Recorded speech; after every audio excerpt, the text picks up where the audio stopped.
pembacaan ini, saya memberi satu tema, hidup kudus. Hidup kudus. Saudara-saudara yang dikasihi Tuhan, coba bayangkan. Ada 2 gelas di hadapan Anda. Yang satu terbuat dari kristal dengan ukuran yang cantik. Mahal, tetapi bagian dalamnya kotor dan berdebu. Yang satu lagi gelas plastik murahan, tetapi dicuci bersih.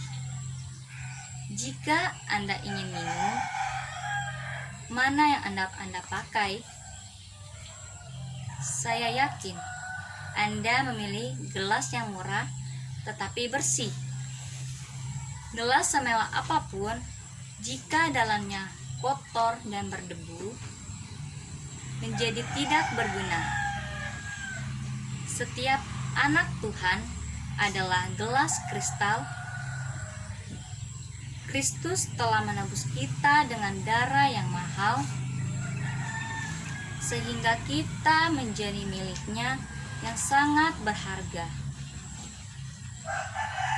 Itulah sebabnya Tuhan ingin memakai orang di sekitar kita, namun itu akan terhalang jika kita tidak rajin membersihkan debu dan mengotori hati dan hidup kita.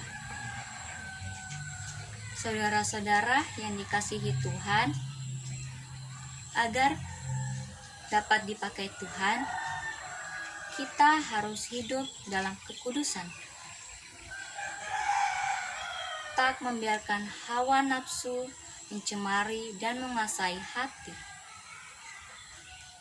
Kisah Para Rasul 2 ayat 36-40 yang kita baca ini berbicara tentang kekudusan yang disampaikan oleh Rasul Petrus dalam khotbahnya ketika orang banyak bertanya, "Apa yang harus kami perbuat?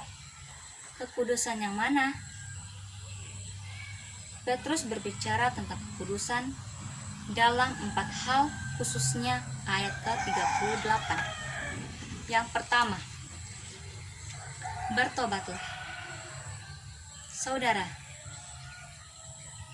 apa rahasia pertobatan itu? Saudara mau tahu? Dengarkan baik-baik. Pasti asik. Pertama,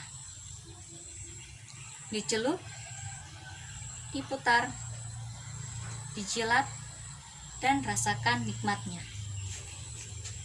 Saya tidak lagi promosi.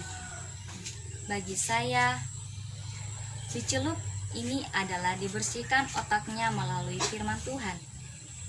Diputar sama dengan diubah konsep lamanya yang keliru itu. Dijilat untuk merasakan betapa nikmatnya suatu pertobatan.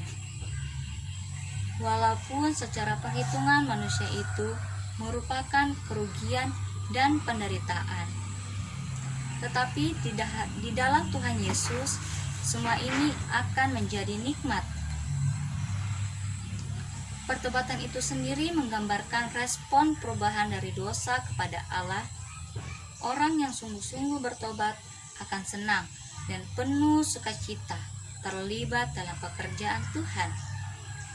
Hal ini akan terlihat jelas. Bagaimana dengan tingkah lakunya di rumah? Bagaimana dengan persembahan yang diberikan buat pekerjaan Tuhan? Bagaimana sikapnya terhadap sesama manusia? Kedua, dibaptis dan diampuni. Selain bertobat, maka tindakan yang selanjutnya adalah dibaptis dan diampuni. Yang dimaksud baptisan ini adalah baptisan pertobatan guna pengampunan dosa-dosa yang dilakukan dalam nama Yesus Kristus.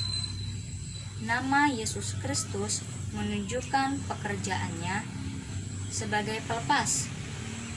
Jadi, menginginkan baptisan adalah sama dengan suatu pengakuan percaya akan Yesus Kristus sebagai juru selamat dan Tuhan. Saudara, baptisan yang disertai pertobatan, maka hasilnya adalah pengampunan. Apakah saudara telah memilikinya?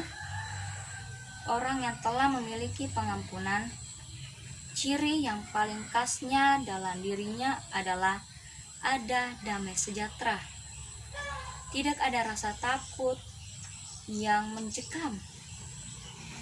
Dan dia sendiri pun bersedia mengampuni orang lain.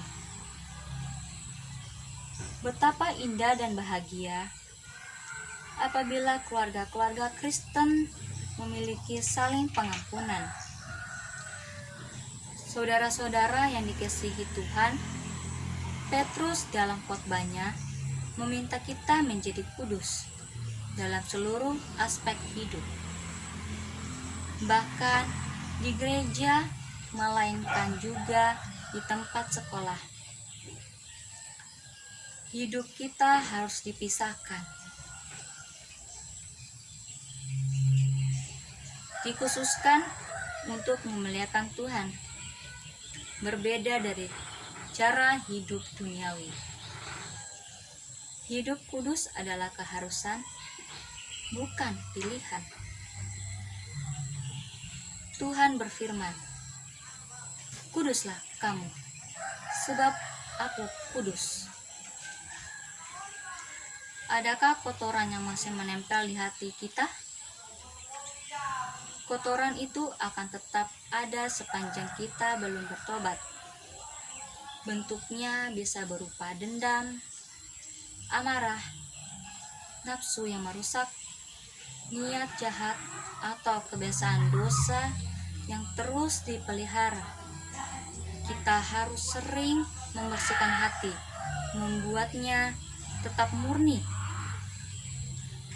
agar Tuhan dapat terus memakai kita menjadi saluran berkat-Nya.